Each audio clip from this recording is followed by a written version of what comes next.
Hey guys! Yes! Guess what time it is? Yep, once again, it is that time of week to review another RuPaul's Drag Race episode.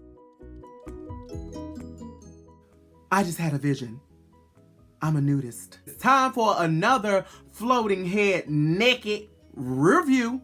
I've been reading comments and stuff, and some people are like, oh my gosh, why don't Jaidynn put on some clothes? I don't like putting on clothes, unless if I'm on stage, of course. The less clothes I have on, the more of a woman I feel, right? Because I'm all natural fish. Yes, natural organic fish. So before we get to the review, let's talk about today's look. Yes, today's look is inspired by, I don't know, I was just trying something new. Today I am giving you a platinum blonde wig. Well, my natural roots is platinum blonde because I just grew this about 30 minutes ago. It just grew up out of my scalp. I am rocking my very own custom-made, handmade Jaidynn's jewels. Yes, check out the jewelry set, ladies and gentlemen. Handmade and handcrafted. Oh, you gotta catch the ring though. Catch the ring. Yes, these sets will be for sale. I will start selling them online within the next few weeks. So stay tuned. Make sure you guys follow me on Instagram and everything. I don't know where I'm going to start selling my jewelry. I don't know what website yet. I don't know if I'm going to do Etsy, or I don't even know if I'm just going to do PayPal. Just PayPal me, honey. But I will be having jewelry sets and different things like that for sale here in the future. So stay tuned for hashtag Jaidynn's Jewels. Today's makeup look, I'm giving you a little bit of the, what is this, like a sunset? Yes. On to the review. I am so excited to review this episode. So here we go. So in walk all the girls into the workroom for the first time, and I was so excited, and I liked all the girls' looks. However, I must say my favorite look out of everybody who walked in had to be Fifi O'Hara's Riddler inspired outfit. It was so sickening. It was rhinestone, and I believe she said she had overslept this morning, if I'm not mistaken. Correct me if I am mistaken, but if I'm not mistaken, I think she said she overslept that morning, so she put on a 20-minute face. I said, yes ma'am, you better put on that 20-minute face, and she still looked gorgeous. Another person's who I really liked as far as their entrance look, of course, it's Roxxxy Andrews. I am a huge fan of Roxxxy Andrews and her fashion sense. That black poof dress gave me exactly what I needed. I just wanted to just punch her and take it. That's right, sister. I'm gonna punch you and I'm gonna take it. And then I'm gonna put a couple of extensions in the back and make it an extra large to fit around my circumference so I can wear that at my next gig. You hear that, Roxy? I'm coming after you for that black dress because it was sickening. So all the girls gather around, and Ru announces that she will not be eliminating any queens this season. Oh my gosh, like that is such an amazing twist. It's so different. It's something that has not been done in Drag Race history before. I was really gagged to hear that the queens will be eliminating each other this season rather than Ru eliminating them. So the mini challenge was reading is what? Fundamental. It was the reading challenge, and so everybody always gets excited over the reading challenge. I think I would be terrible at the reading challenge just simply because I don't really I don't know, I think my sense of humor is a little bit different, one, and two, I just don't know. I think I would probably bomb that like Coco Montrese did. Bless her heart. Alaska wins the reading challenge. Congratulations, Alaska. Because she's just so crazy, and I love her for it. Well, the maxi challenge was the All-Star Talent Show Extravaganza. And I must say, this is definitely a challenge that I would love to do because you have a chance to showcase what you can do. You know, something that you may be known for, and also, even if you're not known for something, you can showcase that talent. So I was just like, oh, yes, ma'am, honey. Give me a good old talent show, honey. I could do that. I don't know what I would have did. I don't know if I would have played an instrument, or maybe I would have sang, or maybe I just would have worked that puss and popped that bussy all over the stage, or maybe a combination of three. I don't know. But I thought that was great. I was like, dang it. I wish they would have had that as a challenge on my season, because that's what I love to do. That's what I live to do, is to get on the stage and entertain the folks. I am so overly excited that the one and only and amazingly talented Todrick Hall is joining the judges in the booth. I will say, I love Todrick Hall from the bottom of my heart. Todrick is truly an amazing person. I've gotten to work with him, and I've gotten to, you know, just sit down for a little bit and just have a little chit chat when we were working on one of his projects. Oh, by the way, go check out Beauty and the Beat Boots by Todrick Hall after this video. It is absolutely incredible, and it's featuring me as well as a lot of my other Drag Race sisters. But anyways, I have looked up to Todrick Hall so much. He's been such an inspiration, and the fact that he's on the judges panel just makes me just want to cry and shout and jump out the window. So all the girls get together what they're going to do for the talent show, and it is time to see what those girls brought out. Adore Delano, she comes up and she sings a song. Adore has a very nice voice. I like her voice. It's a little bit different, which is always great because you don't want to sound like anybody else. I actually liked her song. I thought it was cute.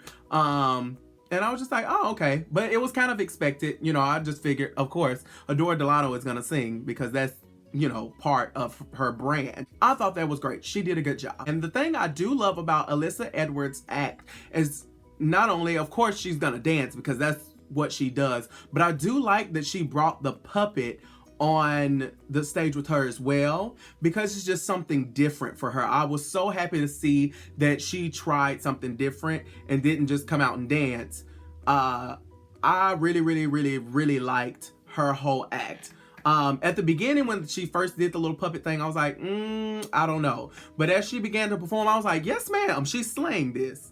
Up next was Coco Montrese. So she was doing like a interpretive dance. Now, I did love the dress. I loved the flowy dress. And I did like, you know, her dance moves were actually pretty good. The only thing I didn't like is there wasn't really much of a build to her performance. There wasn't a peak point to make the audience just go, oh my gosh, yes. You know, it just kind of flatlined, and I was just like, ugh, because I really wanted to see, I love to see a lot of the underdogs. I love to see the underdogs succeed, or people who may not have as big of a following, but I love to see those girls succeed, and I love to see those girls win. So I was just really keeping my fingers crossed, because I was like, come on, Miss Coco Montrese, I know you got it. She's so talented and she's so sickening, and I really wanted to see her succeed in this challenge, but it just kind of flatlined, which kind of sucked, and I was just like, oh crap. Up next was Detox, and she was singing, I guess she wrote that song, or I don't know if someone wrote it for her, but it was actually a cute song, and she had the paint. It reminded me of those, what is it called? The Blue Man Group, and she had the neon paint. I loved it because it was something that's different, and it was something that was so unexpected. So I say kudos to Detox. She slayed that 100% completely. The next person was my sister, my season 7 sister, Ginger Minge, and she was singing a song. Now, I kind of expected that out of Ginger because she has an amazing voice. In her song, it was okay. I wish she just chose a different song. It just seemed kind of like slow. It didn't really have like, you know, just really that fast oomph or that excitement to it. But overall, my sister sound good, honey. I love her vocal cords. I'm sure my sister's vocal cords get a lot of exercise. I know you're a little thot with your boyfriend. She be sucking that up through a straw. Up next was my other season 7 sister, Katya. And I am so proud of my sister. She's just so talented, you know, and she's so flexible. That's probably why she's such a little thought too. Because I know my little thotty sisters, honey. She just have her legs wide open and be doing splits on dinglings and stuff. You know, so it was nice for her to show what she does on a nightly basis on the corner and then back in her bedroom. But overall, Katya is so sickening. Every time she performs, my jaw drops for the amount of talent that girl has. I'm like, yes, ma'am, Katya. Come on, Katya. Yes. Up next is Fifi O'Hara, and she decides to sing Acapulco. Acapulco.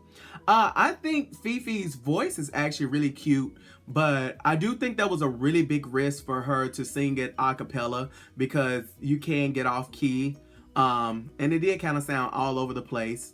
The actual song itself, it just sounded like it was all over the place. But hands down to you, because I'll tell you one thing, it's very, very, very hard to try to sing a song and know that you're going to be judged by millions of people on national TV. Like, kudos to you. I bow down because I don't know if I could ever do that. So the Big Balls Award goes to Fifi O'Hara and her song.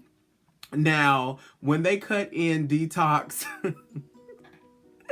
making her face, I fell out. It was absolutely hilarious. But overall, you know, she did what she did, but it wasn't the strongest performance from my sister. Up next to the stage was the one and only very talented Miss Roxy Andrews. She did a burlesque number, and I'm telling you, I was highly entertained from the beginning to the end, from the first second of her number all the way to the end. I do love that she just tried something different and something that I've never seen her do before. Now, I don't know if she's ever done like a burlesque number, you know, outside of the competition. I've never seen her do it. So I must say, kudos to her. She slayed that from top to bottom. I love the wig changes. I love the outfit changes. I just loved everything about Roxy. She always slays me. So I want to see Roxy go so far in this competition because she's just overly talented. Up next to the stage was the one and only Alaska. I kind of expected Alaska to sing, so it was kind of expected. But overall, her song was cute. It was funny. It was to the point, you know, and I liked the whole thing. I like how she did her little facial expressions and her little nail clicks and stuff. So definitely I bought it. I bought Alaska's. I would have liked to see, you know, her go outside of her comfort zone a little bit more. But overall, I guess it's almost better to be in your comfort zone and slay it than be out of your comfort zone and not slay it. And last but not least was Tatiana. Thank you. Thank you. Thank you. I love Tatiana. She's absolutely gorgeous. She gives me what I need: face, body, hair, cosmetics. I am so excited for this season, and I really want Tatiana because people are kind of underestimating her because she was season 2 or whatever it may be. But I want to see Tatiana go all the way to the top, if not take the crown, because she is absolutely amazing. Like, she's a great performer, and I'm so happy to see someone who's kind of more of an underdog. As far as her performance goes, her performance was great. It was funny. It was smart. I do like that she decided to do spoken word because it's something that most people wouldn't even think about doing. So absolutely, overall, I give her A++++. So it comes up to the critiques, and Alyssa, Detox, and Katya are safe, but I think the person who definitely had it and took it the hardest was Adore Delano. Now, as far as that goes, I know a lot of y'all would be wondering, what is my opinion on that situation, what happened between Michelle Visage and Adore Delano? Now, I can put myself in Adore Delano's shoes of feeling defeated and trying to build yourself up.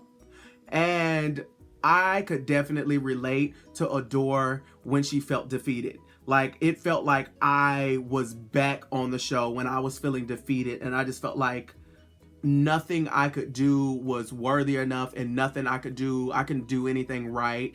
And I must sympathize with her. And I agree, in the end, I agree with Todrick Hall, because Todrick Hall did say, you know, it's her brand. It's what if she wants to walk on stage in a turkey suit, you know, walk on stage in your turkey suit, and that's that. If that's what you want to do, I don't think there's anything wrong with being different. And I do wish that other people could open up their minds a little bit more, you know, to something that's different. However, as far as her style itself, is it for me? Absolutely not, because I'm more of a glamour girl, but that's who I am. You know, so that's just kind of where I stand. It is okay to be different. It's okay to not, you know, I don't think that Adore is any less of a drag queen because of what she has on. But however, if you are choosing to dress like that, you have to kind of own it and say, you know what? It is what it is. And that's that. So in the end, I think as far as Adore goes, I really wish that, and I'm hoping that she will be able to build her confidence so much to the point where she's just like, well, I really honestly do not care what y'all say. This is me, and that's that. Oh, in the bottom is Coco, Ginger, and Fifi. Yeah, I pretty much agree with that. Everybody else pretty much did a good job, and really Ginger didn't do like a terrible job. I just think it was her song choice. So I agree with that choice on their part. Roxy and Tatiana is the top two this week, and I bet those girls have a lot of pressure because they are in charge of eliminating one of the queens, and they also win $10,000. Now, let's talk about this $10,000 for lip syncing. Now, Mama Ru, I'm gonna have to get a little talk to you, because you owe me $20,000. You owe me a good old $20,000. I can pay down my mortgage with that. Wish that $10,000 was for lip syncing my season, honey, because I was lip syncing 2 out of 3 episodes. So yeah, that'll be a good old $20,000 in my bank account that I would love. It would just bless it so good. Yes, that's what I'm talking about. Moving on up in the world. Now, we know that after the lip sync was done, even though Tatiana did a really good job as well, but however, Roxy won the lip sync, and it was really close because both of them are good entertainers. Congratulations to Roxy for winning the lip sync, but however, that meant Roxy had to send someone home. In the end, Roxy Andrews sent home Coco Montrese, and I was so sad to see her go because I really want to see Coco really succeed. What really gagged me was the very ending when Rupaul came back on the screen in the workroom. It's like, you have another chance to come back. And I was just like, oh my gosh, my jaw dropped. And I was like, yes, ma'am, I cannot wait to see. So you guys, that was my review of the first episode. It was really cute. I loved it. That was some of my favorite looks and, you know, my favorite performances. So I am so pumped, and I am so excited for next week's episode, which I think next week's episode, did they say Snatch Game? I think next week's episode is Snatch Game. So make sure you guys subscribe to my channel, and make sure you guys follow me on Instagram. That is at Jaidynn Fierce, as well as my Twitter. I'm also on Periscope under Jaidynn Fierce as well. So yeah, I'll definitely be doing another review next week. And congratulations to Roxy Andrews for being $10,000 richer. Well, probably like $4,995 by the time Uncle Sam takes his nice rude cut. But congratulations, Roxy Andrews, on your amazing performance. But that is all for this week. Make sure you guys subscribe and follow me on Instagram. And I love you guys, and I will see y'all next week. Oh, and remember, work, that puss.